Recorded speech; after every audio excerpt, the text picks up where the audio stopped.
Guys ये clip अब blur and mute है क्योंकि जो बोला गया वो एक डेरोगेटरी स्टेटमेंट है। पर सोच के देखो, जब एक इन्फ्लुएंसर अपने आप ऐसे वर्ड यूज कर सकती है और फॉलोअर्स में छोटी छोटी स्कूल के बच्चे हैं तो कितना ब्रेन वॉश होगा। Social media once promised us the freedom of expression, but now it has turned into a moral chaos. Guys, आपने जो अभी वीडियो देखा, आप उसे समझ तो गए थे कि हमारी सोसाइटी में हो क्या रहा है।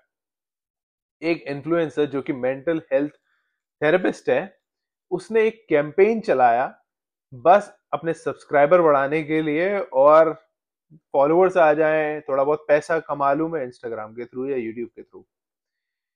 बट इन दी एंड इसमें पॉल्यूट किसका माइंड हुआ? जो उसको फॉलो कर रहे हैं, जो लड़कियां और इवन माइनर्स, जो माइनर लड़कियां हैं जो उसको सब्सक्राइब करती हैं यूट्यूब पे या इंस्टाग्राम पे फॉलो करती हैं, उसको देख देख के उन लोगों ने ही ये कैंपेन चालू कर दिया। जो वर्ड एक एक इंसल्ट या मे बी ऐसा एक वर्ड था जो हम यूज भी नहीं करना चाहते किसी के लिए, बट इन मैडम ने उसको as a word of speech बना दिया, वर्ड ऑफ एक्सप्रेशन बना दिया, जिससे ये कैंपेन चालू कर दिया। आर वर्ड, जो कि मैं बोलने में भी शर्मा रहा हूं और मुझे घबराहट हो रही है कि मैं कैसे बोलूं। मैं कभी वो बोलना भी नहीं चाहूंगा। इन गंवारों को ये नहीं समझ आता कि फ्रीडम ऑफ स्पीच क्या है। ये फ्रीडम ऑफ स्पीच के पीछे बहुत भागते हैं क्योंकि ये बोलते हैं कि हम इन्फ्लुएंसर हैं, हम ह्यूमन राइट्स, हमारे पास फ्रीडम ऑफ स्पीच है। तो मैं इन गंवारों को एक चीज बताना चाहता हूँ कि फ्रीडम ऑफ स्पीच होता क्या है और हमें ये राइट गवर्नमेंट कैसे देती है। आर्टिकल 19.1 ब्रैकेट ए, उसमें लिखा है कि सबके पास, हर एक इंसान के पास फ्रीडम ऑफ स्पीच है, वो कुछ भी बोल सकता है। बट उस आर्टिकल का एक 19.2 भी है जिसमें ये लिखा हुआ है कि ये जो फ्रीडम ऑफ स्पीच है, ये तब एंड हो जाता है जब डिसेंसी, मॉरलिटी और ऐसे वर्ड्स जो कि अब्यूजिव हो और किसी का ब्रेन वॉश करे, वहां फ्रीडम ऑफ स्पीच एंड हो जाता है।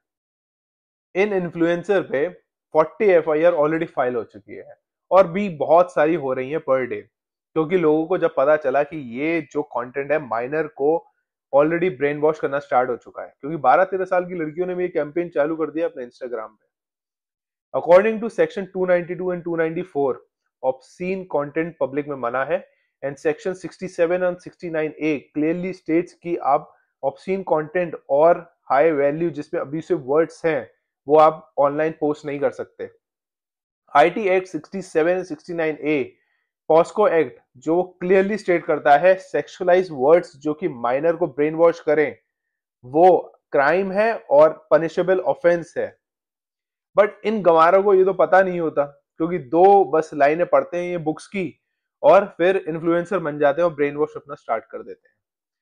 इस लड़की के चक्कर में आपको ये नहीं पता कि कितनी लड़कियों ने कैंपेन चला दिया, 12-13 साल की माइनर लड़कियों ने, जिनका ऑलरेडी ब्रेन वॉश हो चुका है। जब ऐसे वर्ड्स होते हैं जिनको पब्लिक में बहुत ज्यादा ही यूज करा जाता है, तो जो 10 से 15 साल के बच्चे होते हैं उनका ब्रेन एक डेवलपिंग स्टेज में होता है और रीवायरिंग होता है। रीवायरिंग बिहेवियर इसलिए होता है क्योंकि जब उनको लगता है ऐसे वर्ड्स नॉर्मल हैं तो इस चीज को एज अ ट्रेंड फॉलो करने लग जाते हैं और उस चीज पे एक बहुत प्राउड फील करते हैं कि हम ट्रेंड को फॉलो करने लगे हैं और हम बहुत ज्यादा ही ट्रेंडी हो गए हैं। आजकल के माँ बाप ये नहीं देख रहे कि बच्चे को कंट्रोल कैसे करना है। जैसे ही उनको लग रहा है ना कि बच्चे के 1000-2000 भी फॉलोअर हो गए हैं तो वो बच्चा हमारा फेमस हो गया है, बट उनको ये नहीं पता कि वो बच्चा कर क्या रहा है। एक टाइम था जब माँ बाप वैल्यूज देते थे, बट आज वो वैल्यूज मोनेटाइजेशन में बदल गया है। अगर बच्चा अपने इंस्टाग्राम फॉलोअर से कुछ भी 1000-1200 रुपए भी कमा रहा है ना, तो हमारा बच्चा एक सक्सेस के राह पे आ गया है। बट वो कैसे आ रहा है उन्हें उससे ये मतलब नहीं है। आजकल के लड़के और लड़कियों ने इंस्टाग्राम पे एक मतलब सब्सक्रिप्शन मॉडल तक स्टार्ट कर दिया है अपने एक्सक्लूसिव कंटेंट के लिए, कि आप हमें सब्सक्राइब करो, हम हमारी प्राइवेट फोटोज तक देख सकते हैं। तो क्या ये घर वालों को नहीं पता होगा? क्या ये उसकी फैमिली या रिलेटिव्स को नहीं पता होगा? बट ये चीज कब खत्म हो जाती है पता है? जब फैमिली को पता चलता है कि इससे मोनेटाइजेशन हो गया है, इससे घर में पैसा आ रहा है, तो वहीं पे ये चीज बंद हो जाती है, क्योंकि उनको पता है कि अब वैल्यूज खत्म हो चुकी हैं, पैसा आना स्टार्ट हो गया है, फेम आना स्टार्ट हो गया है। सबसे डेंजरस तब होता है जब फेम फैमिली की वैल्यूज को रिप्लेस कर दे। और ऐसे इन्फ्लुएंसर्स जो डिजिटली ब्रेन वॉश कर रहे हैं आजकल के यूथ को, वो सच में वो टेररिज्म के ऑलमोस्ट इक्वली हैं। क्योंकि एक जना सोल को डराता है और ब्रेन वॉश करता है और अपना काम निकलवाता है, और ये भी वही कर रहे हैं जो माइनर को ऑलमोस्ट ब्रेन वॉशिंग की राह पे चला दिया है और अपने सब्सक्राइबर्स और फॉलोअर्स बढ़ा रहे हैं। जैसे कि आपने देखा ही होगा, भी दिल्ली में बॉम्ब ब्लास्ट हुआ है, तो उसमें भी एक सुसाइड बॉम्बर था, वो भी तो ब्रेन वॉश हुआ होगा ना। तो ये लोग भी वही कर रहे हैं guys, as a family. And मैं एज अ मतलब मैं यूट्यूब में जो वीडियोस बना रहा हूँ, मैं अभी भी आपको बोल रहा हूँ, अपने बच्चों में नजर रखो कि वो इन सब गलत राह में ना चल पड़े। क्योंकि एक बार उन्होंने स्टेप आउट कर दिया ना घर से और वो इसमें एंटर कर गए, तो आप कभी रोक नहीं पाओगे। इस लड़की ने जो एक बनाया अपना कंटेंट और बस अपना वो फेमस करने के लिए, तो आप ये सोचो कि अब मैं स्क्रीनशॉट्स जो भी इस वीडियो में डाले आप देखना कि मतलब 12-15 साल की लड़कियां इन सब कैंपेन, उनको मतलब तक नहीं पता होगा कि ये मतलब का होता क्या है। गाइस, मैं कनाडा में रहता हूँ, नॉर्थ अमेरिका में।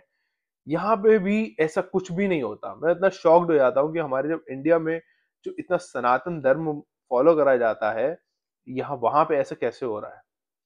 मुझे लगता है जो कृष्ण जी बोलते थे ना कि अब आ गया है,